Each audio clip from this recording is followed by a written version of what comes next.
aos que seguem a mensagem de William Branham, e se o aperto que vocês dizem que vão passar por ele, os tabernáculos serão fechados, haverá um aperto, e se esse aperto for a grande tribulação, significar que vocês todos aí, os ismos, as divisões, cidades com 10, 20, 30 tabernáculos, e se o aperto for a grande tribulação? Tem tudo para ser. Ou lá no aperto, o Adil pastor Adil de São Paulo, vai unir com um pastor de Franca, que prega o ismo, que o novo nome de Jesus é Brana, e o Adil e o ismo lá de Franca vai se unir lá com Curitiba lá,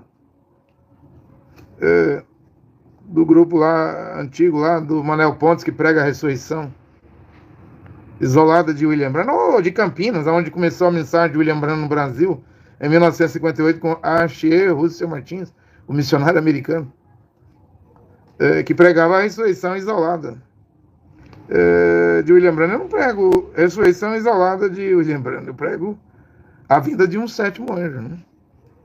Conforme William Branham disse que viria. Em 1961, pergunta e resposta número 12, está lá. Pequeno William colocou meu nome debaixo da sétima estrela, escreveu lá, William Branham debaixo da sétima estrela, para a era de Laodiceia, a sétima era. Irmão Branham diz assim: você, o mais honesto possível. Eu não sou esse mensageiro. Ele ainda virá. Eu acredito que eu tenho uma mensagem, mas eu não sou esse mensageiro. E não é que o irmão Branham tinha razão de dizer isso, porque vai fazer 60 anos que o irmão Branham morreu, gente. 60 anos, de acordo com o William Branham, é uma geração e meia. Uma geração é 40 anos. Você não vê que o irmão Branham tinha razão? Dizer isso, que ele não era o precursor, o sétimo anjo, não aceitou colocar o nome dele debaixo da sétima estrela. Todo mundo que tem um livrinho azul das 7 eras da igreja de Jeffersonville, Joseph Branham, cada era tem um nome de um mensageiro. 6 eras, Paulo de Bar de Éfeso, Irineu de Bar de Esmina, Martim de Bar de Pérgamo, Columba de Bar de Tiatira, da estrela, a 4ª estrela, Lutero de baixo, Sardes de Bar da 5ª estrela, John Wesley de baixo da 6ª estrela, Filadélfia. Porém, cadê o nome de Branham? Debaixo da 7ª estrela para a 7ª era. Ou seja, pelo menos isso obedeceu, porque o Branham cortou, ou mandou, ordenou, está lá no 7º selo, voz de Deus aí pelo computador, o Mesa, 378. William Branham deu ordem para James Marguerite e Fred Sutton cortar 112 referências do 7º selo. O mesmo William Branham que falou em 12 de janeiro de 1961, ele tinha pregado a era de Laodiceia em 30 de dezembro de 1960.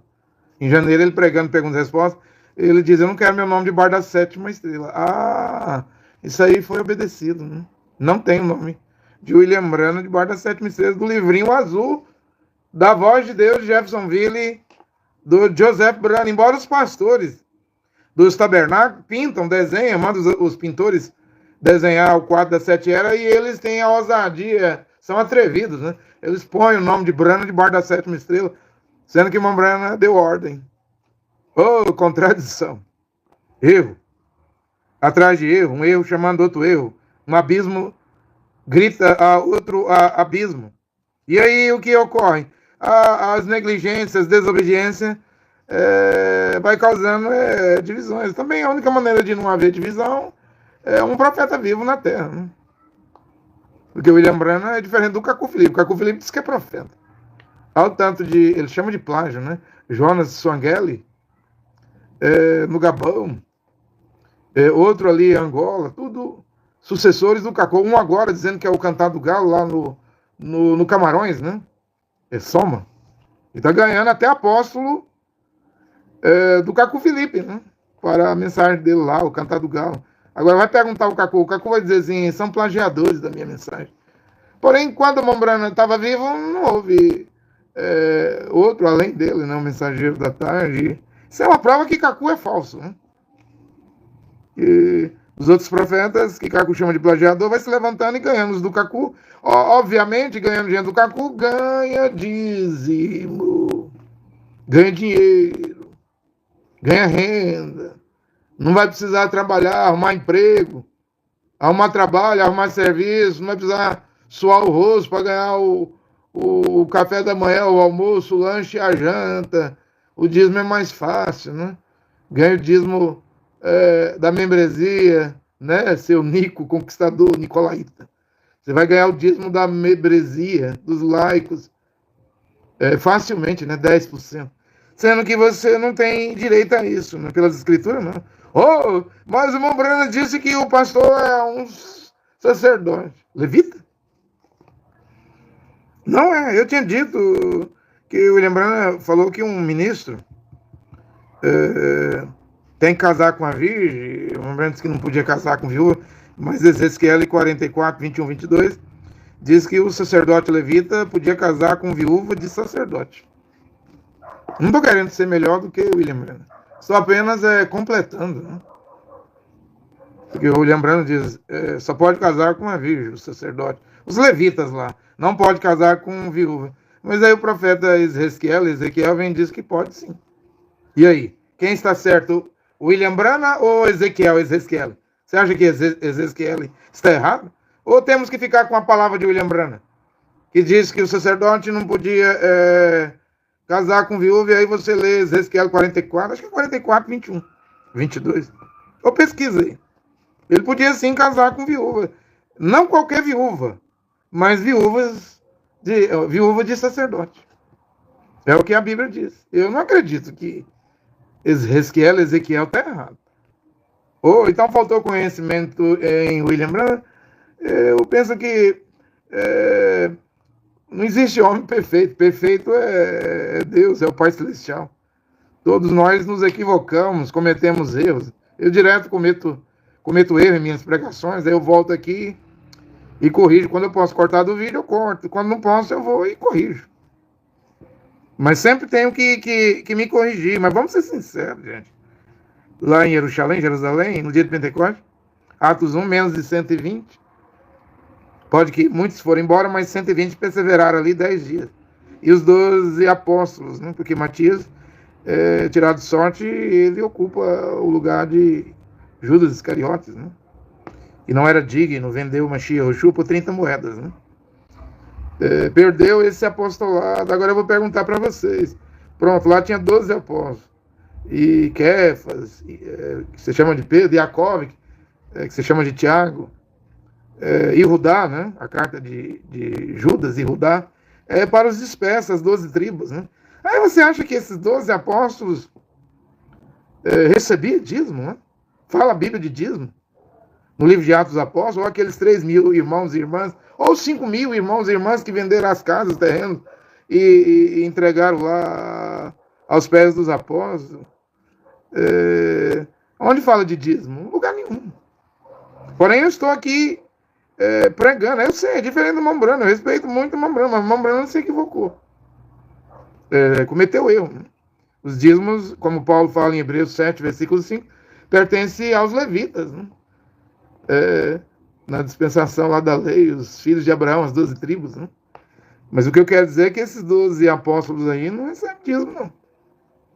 Porque o sacerdócio de Yehoshua Mashiach, que era da tribo de Judá, Hebreus 7,14, é diferente do sacerdócio de Arão, o irmão do profeta Moisés, os dois filhos de Joquebede, né, da tribo de Levi, Moisés, o profeta, e o sacerdote Arão, e a Bíblia diz que Melquisedeque, né, que é o eterno, porque ele não tem pai, não tem mãe, Hebreus 7, não tem genealogia, princípio de dias, fim de dias, é o eterno, é o Deus Pai. Porém, o filho, agora é sacerdote, sumo sacerdote, né? Segundo a ordem de Melquisedeque, porque ele é filho, não existe o pai, Jeová, único Deus e pai. E também não existe o filho? Claro que existe o pai e o filho. Por ser filho de Jeová é Melquisedeque, o grande Melquisedeque, o eterno, que nunca teve início e jamais terá fim.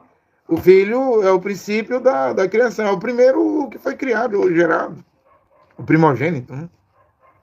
Na eternidade. Então, ele sendo da tribo de Judá não era levita, mas sendo filho do El Shaddai, o Todo-Poderoso, do Jeová, o único Deus e Criador do Eterno, Jeová, que é o mesmo Melquisedeque, Deus o Pai, agora o Filho, mesmo sendo da tribo de Judá, Hebreus 7,14, ele é sumo sacerdote segundo a ordem do seu pai, Melquisedeque. Hebreus 7. Porém, aqui, nesse sacerdócio, Hebreus 7:12, houve mudança, não? Quando se muda o sacerdócio, se muda também a lei. Então, há mudança aqui. Hebreus 7:12, houve mudança. Mas nessa mudança aqui, a revelação que o apóstolo Paulo, Shaul, recebeu, depois de ficar 3 anos lá no deserto da Arábia, ele não implanta dízimo. Não implanta dízimo em Tessalônica, Corinto, Atenas, Roma, Colosso. Nessas cidades onde havia querrilás, comunidade ou keynesianas, congregações. Não, ele vai falar de dízimo unicamente lá em Hebreus 7, e ele é claro, explícito. É para os levitas, a tribo de Levi de Israel. Uma das 12 tribos. Eu estou querendo dizer com isso que vocês devem pensar bem, vocês branamistas do Brasil e do mundo, né? Às vezes vocês estão esperando o aperto, os tabernáculos ser fechados. O aperto pode que seja já a grande tribulação, porque não tem condição dessa pastorama, esse tanto de pastor aqui em Goiânia, né? Jonas Pimentel, a cidadezinha aqui de Goiânia, tudo cheio de pastor, Anápolis, Aparecida de Goiânia, Nerópolis, Bonfinópolis, Vianópolis, tudo aqui cheio de pastores, recebendo dízimo. Vocês querem irem para o céu sem trabalhar? Sem cumprir a ordem do Criador Jeová? É pelo suor do teu rosto que você vai ganhar o seu pão, o seu alimento. Que negócio é esse? De vir ao mundo e não trabalhar, ainda quer ir no arrebatamento? Você não sabe que foi a igreja romana, a igreja católica, que trouxe a Trindade, sabe? No ano 325, ela também trouxe os dízimos, que era dos levitas, uma das 12 tribos de Israel, para virar salário de padres católicos no ano 583, no segundo concílio de Macon ali, nos Países Baixos europeus. E que as igrejas protestantes, pentecostais, evangélicas, herdaram isso do catolicismo, e mesmo o irmão Branham pregando que todo dízimo é salário de um pastor do tabernáculo, que isso não tem fundamento bíblico, não tem base bíblica no Novo Testamento. Nas 14 cartas de Paulo, eu repito, o único lugar onde Paulo falou de dízimo é na carta, não às nações, é aos Hebreus 7:5. Está escrito lá, é para a tribo de Levi. E quem é você, pastor candango de Brasília, goiano de Goiás, carioca do Rio de Janeiro, paulista de São Paulo, gaúcho do Rio Grande do Sul, potiguar do Rio Grande do Norte para ir receber dízimo? Ou de qualquer lugar do Brasil? Está errado. Vão voltar à palavra original? Não vão voltar. E eu devo chamar vocês, especialmente os do Tabernáculo da Fé, que eu já fui de lá há quase 17 anos. Vocês são idiotas. Idiotas. Ou burros. Porque tá vendo, o que eu estou a pregar é a verdade, mas vocês insistem. Eu gosto de ouvir você. André Luiz Nunes, você é profundo, hein? Eu sou bíblico. Dessa vez eu estou fundamentado na Bíblia. Mas vai. É muita idiotice querer ir para a grande tribulação. É muita burrice, né? Mas vai. Não sou eu que vou, é você. Pastor de igreja, né? De tabernáculo. Ou de qualquer igreja que seja. Né? Está chegando a hora, né?